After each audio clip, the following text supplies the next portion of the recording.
So something that came up in conversation this morning with someone who's a part of my gym community is, how do high school athletes get faster? The obvious answer to getting faster is sprinting. And when I say sprinting, I mean actually sprinting full speed and getting some recovery between sets and making it competitive. So racing against your friends, some partners, other athletes, etc. So conditioning doesn't count here.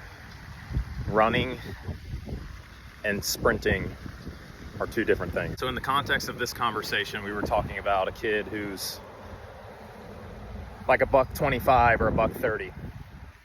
And to that kid and to that parent, I would say that yes, you do need to be sprinting consistently, probably 2 or 3 times a week, which they're probably doing some sprinting during their sport practices, during their games.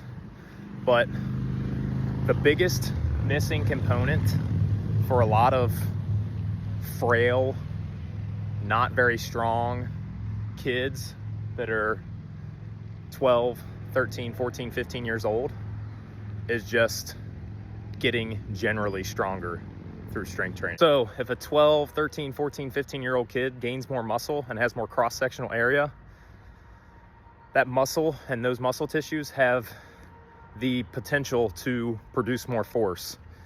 And when you lift weights consistently and you do jumping and plyos, sprinting, etc., your rate of force development improves. When these things and these physiological adaptations happen from training consistently, generally speaking, you will see kids get faster. So the answer to how do you get faster as a teenage athlete is sprint consistently, jump and do plyos consistently, and lift weights progressively, apply progressive overload to get your muscles bigger and stronger. There is no fancy speed program. There's no fancy exercise. There's no fancy anything that is going to trump just consistently putting in effort through sprinting, jumping, doing plyos, and lifting weights progressively. That's literally it. You do this consistently for weeks on end, for months on end, for years on end, and you will get bigger, stronger, and faster. Specifically for high school athletes and middle school athletes coming into high school, this is the messaging that parents need to hear.